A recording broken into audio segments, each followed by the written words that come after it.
There is no better sign of true repentance than a holy antipathy against sin. Sound repentance begins in love to God and ends in the hatred of sin. How may true hatred of sin be known? When a man's heart is set against sin, not only does the tongue protest against sin, but the heart abhors it. However lovely sin is painted, we find it odious, just as we abhor the picture of one whom we mortally hate, even though it may be well drawn. Suppose the dish be finely cooked and the sauce good, yet if a man has an antipathy against the meat, he will not eat it.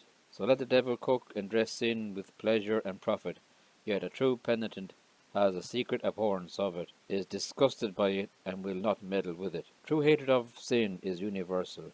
There is a dislike of sin not only in the judgment, but in the will and affections. Many a one is convinced that sin is a vile thing, and in his judgment has an aversion to it. Yet he tastes sweetness in it, and has a secret delight in it.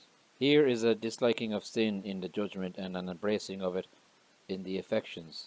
Whereas a true repentance, the hatred of sin, is in all the faculties, not only in the mind, but chiefly in the will. I do the very thing I hate.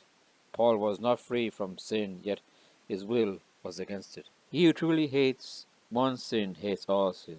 He who hates a serpent hates all serpents. I hate every false way. Hypocrites will hate some sins which mar their credit, but a true convert hates all sins, gainful sins, complexion sins, and the very stirrings of corruption.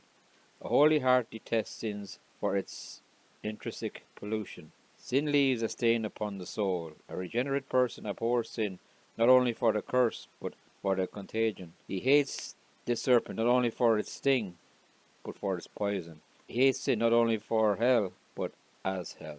Those who have no antipathy against sin are strangers to repentance. Sin is in them, as poison in a serpent, which, being natural to it, affords delight. How far are they from repentance who, instead of hating sin, love sin? To the godly, sin is a thorn in the eye. To the wicked, sin is a crown to the head. They actually rejoice in doing evil. Loving of sin is worse than committing it. What is it that makes a swine love to tumble in the mire? Its love of filth. Oh, how many there are who love the forbidden fruit. They love their sin and hate holiness. There should be a deadly antipathy between the heart and sin. What is there in sin that may make a penitent hate it? Sin is the accursed thing, the most deformed monster. Look upon the origin of sin, from whence it comes.